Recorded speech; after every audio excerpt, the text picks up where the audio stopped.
c'est constitutionnel. d'accord suba aljuma ci suba à partir de 9h il y aura un plan de redressement boo xam ne adopté nañ ko démb ci conseil des ministres sanu ndax waxtu wi jot na. jot na nag ak lan ndee ci mën a jàpp. waaw xam nga Babacar lañ ci mën a jàpp. vraiment lu bëri la man ko doon j'avais pris beaucoup de notes sur ça. waaw parce que gis nga Babacar. daf ci am loo xam ne il faut que Babacar ñu d'accord ci ce pays là. waaw léegi rek je te parlais du service de la dette. Babacar qu'est-ce qu'on a hérité dans ce pays. Babacar on a hérité dans ce pays une situation financière économique même yéen journalistes yi. waaw. Si vous suivez très bien Babacar quand on votait les budgets ce débat a toujours eu lieu. waaw sur le budget 5 000 milliards 7 000 milliards. waaw est-ce qu'il fallait mettre budget bi le service de la dette. est-ce qu'il fallait le mettre service de la dans dette. tout ça a posé problème mais Babacar. Pourquoi c'est important Babacar mooy tu viens avec ton projet Babacar. waaw bien planifié bien structuré recette en dépenses en stratégie tout mais Babacar tu viens d'abord tu trouves une situation financière d'abord boo xam ne c'est au-delà de tes prévisions lii c'est quelque chose que tu vas subir. imprévu Babacar sama salaire 100 000 la sama loyer bi man ki ma toppatoo loyer bi nee na ma loyer bi 50 000 francs lay fay def naa sama prévision li ma jënd arrivé dans la maison ma dugg ci ndekk ne waa ji li ma wax courtier bi li ma wax. ak li nga war a fay. ak li ma fay courtier bi ndekk ne li mu soxla woon rek mooy. jël kii yam nu mu tudd. jël commission am dem yoonam ma ñëw borom kër gi ne ma loyer bi 70 000 la de. wala 80 000 la courtier bi wax ma loolu. j'ai des problèmes maintenant par rapport à mon budget oui mun maa génn kër gi ça y est je me suis installé Babacar il faut que ma ajuster maintenant li ma am. say dépense sama dépense d'abord loyer bi yokku na bor bi ma contracté woon li waa ji li ma wax ne fi laa fekk ci bor ndeke ne du loolu. sa bor ëpp na ko les recettes que j'avais il faut que et deuxième bi gën a compliqué mooy il y a une population qui est en attente mooy maanaam le pouvoir d'achat. te yëpp priorité la. waaw. et maa ngi jëm ci hivernage te loolu moo mën a sauver suma économie oui il faut investir sur l'agriculture pour que en 2026 moo mën a relancer suma industrie.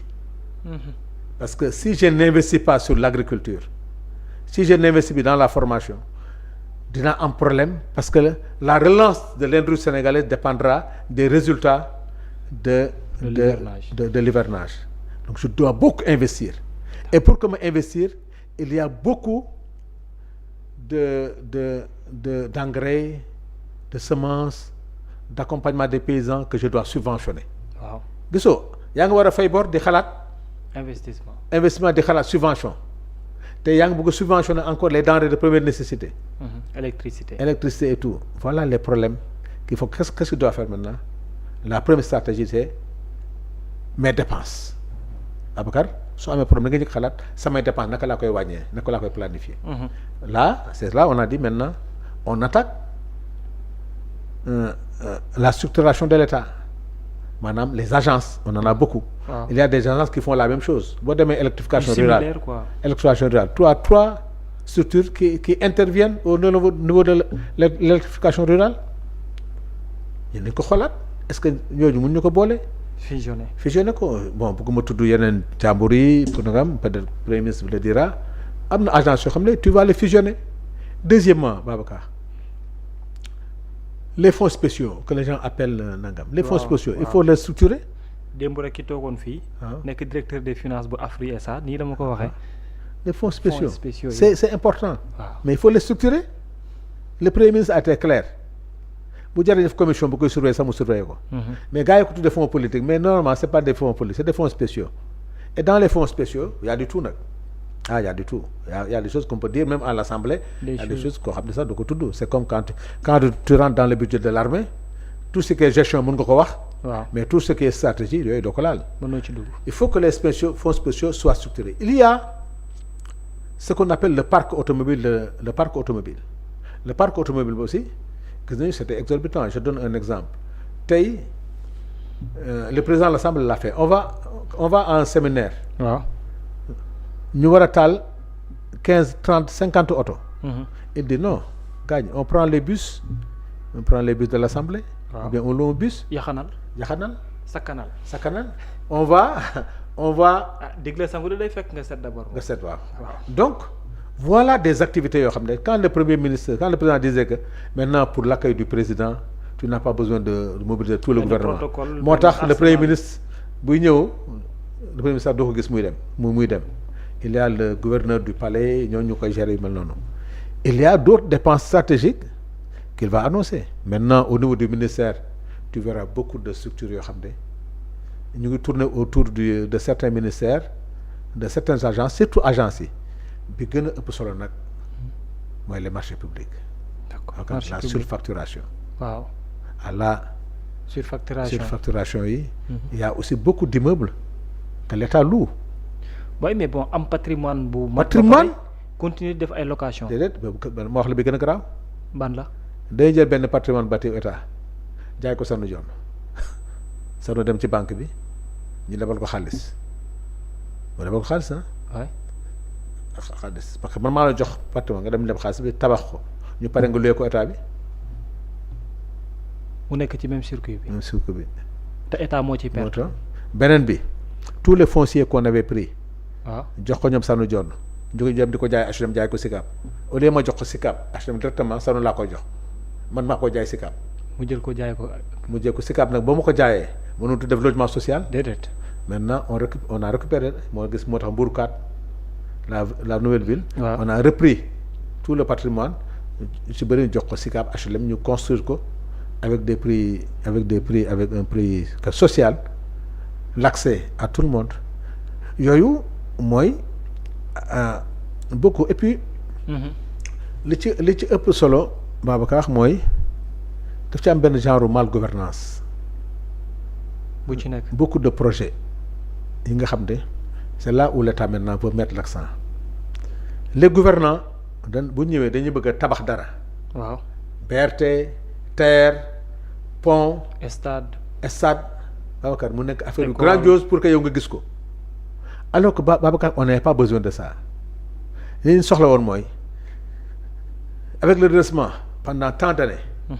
nekk ñu fi de tabax li ñu fi tabax moom nañu xool entretien yi li fi jot a nekk comment l'entretenir le BRT tabax nañ ko mais ça risque de plomber Dakar Dem Dikk. Qu'est-ce qu'on doit corriger maintenant? On doit corriger de sorte que même BRT bi du atteindre objectif am Dakar Dem Dikk mu ngi dee comment fusionner que fait que entre le BRT et Dakar Dem Dikk nga xam ne la correspondance qu'il doit y avoir entre les deux ñu mën a nekk benn parce que ñoom ñaar mënuñu nekk ñaar. mën a am survie. ñu mën a survivre te contribuer parce que Dem Dikk war a nekk correspondance par rapport au BRT. permettre aussi à Dem Dikk bu waree def 4 voyages dans la journée avec les embouteillages il ne fera que 2 alors que le bus doit prendre 4 agents pour seen salaire si le bus doit faire 4 voyages ne fait que 2 voyages Dakar Dem Dikk va encore à la faillite. Pourquoi Dem Dikk ne peut pas prendre ligne BRT bi comme ça mën a def autant de rotation possible yooyu bokk na ci donc pourquoi Dakar Dem Dikk le BRT le TER comme ce que ça fait en Europe ne peut pas avoir benn direction boo xam ne mooy def yu donc il y a beaucoup de choses yoo xam ne on est en train de réfléchir le port de Ndayane actuellement qui permettra de faire souffler Dakar bon am na boo xam ne ça pose problème c'est le marché de Sandaga par rapport aux embouteillages est-ce qu'il ne faut pas construire un grand marché boo xam ne ça pourra libérer un peu la ville est-ce que yooyu la quoi mais c'est d'éviter de faire des monuments yoo xam ne des investissements yoo xam ne lourds et en vérité qui n'ont aucun impact xoolal tey stade Ablaye Wade te stade l'Amitié ñu ngi koy defaraat boo defaraat stade l'Amitié stade Ablaye Wade te Demba Diop ñu ngi koy defaraat tu as vu le problème alors que dans chaque région il devait y avoir un stade régional ou départemental actuellement cug nga ki jaar fii ne la damay créer un championnat ligue professionnelle alors que le statut la charte du sport sénégalais est amateur. L'État ne peut pas financer le championnat professionnel parce que c'est pas statut bi moo tax donc c'est des clubs morts on met beaucoup d'argent alors que le sport est une industrie. D'accord. Comment faire de telle sorte que maintenant que le sport puisse être une industrie avec la participation des entreprises sénégalaises leur permettant maintenant de vivre parce que foofu aussi c'est des créations d'emplois waaw. donc revenir aux fondamentaux de la charte du sport mooy c'est dans tous les secteurs culturels par exemple dama jël exemple sport rek. xam naa au sport on avait le sport d'élite. Tu avais le sport scolaire. Tu avais le sport de masse mooy les nawetaan et tu avais le sport corporatif et tu avais yooyu nga amoon. waaw tey amatoo sport scolaire amatoo sport de masse sport de masse bi moom mu ñu nekk sport d'élite club nawetaan yi ñu mu nekk alors que l'État perd beaucoup d'argent dans cette histoire les fédérations tu en as des milliers l'État ne peut pas les prendre en charge l'équipe nationale a vu beaucoup de résultats qu'est-ce que ça a servi par rapport au sport de base est-ce que les résultats que le football sénégalais a eu comme résultat toutes les recettes qu'on a eu est-ce que dans le cadre du développement du sport sénégalais est-ce que reflété na ko tu diras non. D'accord. Voilà les problématiques. Donc plusieurs secteurs la. plusieurs segments yu bare segments yëpp nañu laal. D'accord. parce que segment boo xam ne. waaw. tu es obligé l'État génn xaaj def fa. l'État a dit que dootuma financer si le Jaraaf doit aller en Coupe d'Afrique état bi ne damay rax sama loxo parce que j'ai mis beaucoup d'argent sur l'équipe nationale. déjà. mais pour lu jëm ci wàllum concrétisation bi c'est vrai c'est le premier ministre qui va coordonner. ah oui. mais même les chantiers tey ministère boo am tey projet de chantier pour liggéey ko. la validation. sera à la primature. kon dañuy centraliser davantage. waaw mais centralisation bi genre supervision la rek. ou bien surveillance lay nekk. surveillance pour correspondre ak box bi nekk ci suivi des projets. suivi des projets effectivement xam nga lu tax le président de la République le premier ministre dit que Sanu s'il fait une bêtise dans son secteur ñoom ñaaray fay particulièrement Ousmane Sonko. na wax dëgg su baaxee moom la su bëree moom la. kon moom dafa war a engagé wu. ah oui il va engagé xam nga lan la. à la surveillance amu ci état d'esprit état d'âme li gars yi di wax ni. non su baaxee man la Diomaye s'il réussit c'est Sonko s'il échoue c'est Sonko heureusement que c'est lui son paravent tey dem na ba Sénégal yi bëgg Diomaye affaire am réussir na il te dit ça. ah non dañ ne woon Diomaye baaxul tey tout le monde dit que Diomaye est bon j'ai réussi ma mission man. Wow. Quand j'ai choisi Diomaye ils ont dit que oui ki baaxul ki def nangam tey on dit que Diomaye baaxul baax na léegi man maa baaxul. donc je suis son paravent. maintenant quand même qu'on me laisse. diriger day xaw a voilà. waaye effectivement en tout cas jërëjëf kon ñu ngi xaar ëllëg exactement. ëllëg Babacar. par rapport ak lii xewi ji Grand Théâtre. incha allah dañ fa dégg ay nouveautés yoo xam ne. waaye mais bon gars yi nag aussi mënoon nañ xool au niveau de la presse dans certaines rédactions. xam nga non Babacar sumbu fa tamit comme lii tamit communication la aussi communication la et puis Babacar moi je sais que. waaw Aliou bientôt il sera dans les médias. te li ko premier ministre wax président wax ko mooy. d'accord les médias traditionnels sont là. waaw mais tey avec les nouvelles technologies Babacar. moom gars yi tuddee te xaw ma télé ci poche. waaw il faut les encourager sinon on sera en retard. exactement Babacar dans tout pays du monde. soutenir médias yi. voilà. les médias bon booster mooy parce que mais tamit surtout nag fay bor yi tamit d'abord. non loolu na ko def te Babacar man c'est pas parce que je suis à Seneweb. mais vous avez du crédit. merci. di nga nit ñi. waay fi ñu lay waxtaanee. boo fa demee nag na ko jottali. dëgg la tu as vu. donc muy yéen muy ñeneen parce que sa plateau lay nekk. foofu laa mën a wax. xëy na boo demee fenn wax ko. mais je sais que ne ñoom seen objectif mooy gars yi wujjee jox tous les moyens. d'accord inch'Allah. deuxièmement aussi. c'est des médias qui ont beaucoup de jeunes. waaw quand tu veux lutter pour l'emploi c'est que foofu boo ko defee et puis comme le dit Aliou Sall. ñun soxlawuñu média bu ñuy jàppale.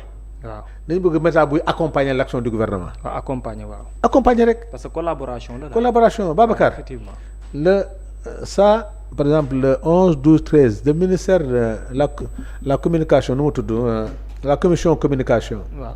la commission environnement day def séminaire. tey et puis il y aura beaucoup de choses tey jaadu na. waaw te Babacar ngay ñëw. fekk ko gis ko xam. waay mun a gis réellement qu'est-ce que l'Assemblée est en train de faire. léegi-léegi rek maa ngi koy wax ne ko. il faudra que au-delà de nous médias yi ñu ñëw di ko fekkee parce que ñoo koy relayer. di leen impliqué waaw. impliquer leen comme ça au moins. di nga suivre travaux yi non ñi leen fa yónni sax si la ñuy jaaree. seen jaar effet de xam lan la ñuy def. xam on m'a parlé de quelqu'un ku xam je sais son nom. mais bon ci la bokk. donc di la gërëm pour wax ne vraiment. je pense que il faut que Sénégal ñëpp jàpp ci rek Babacar si ça réussi ñun ñëpp la bu échoué nag je pense que bu yóbboo ñoo ñu bàyyi politique man defe naa ne c'est ma dernière chance pour faire la politique c'est la réussite comme de ce projet moo tax je m'engage à fond et que je remercie aussi le président de la République le premier ministre toute l'équipe nit ñi bu la joxee confiance Babacar da nga koy mériter. dëgg la c'est vrai vraiment solo qu'on travaille pour notre pays. yéen aussi di leen rendre hommage quand même. merci jërëjëf mu nekkoon honorable député Sanu Dione moo doonoon sunu gan jaajëfal ko bu baax ci disponibilité am jaajëfal leen aussi yéen ñi nga xam ne yéen a tàmmoon dañuy teewlu ci waxtu bi Aliou Ba moo nekkoon ci wàllum xarala gi Bass moom moo nekkoon ci wàllum affiche bi jërë ngeen jëf ñeen doog jàmm ba 20h ak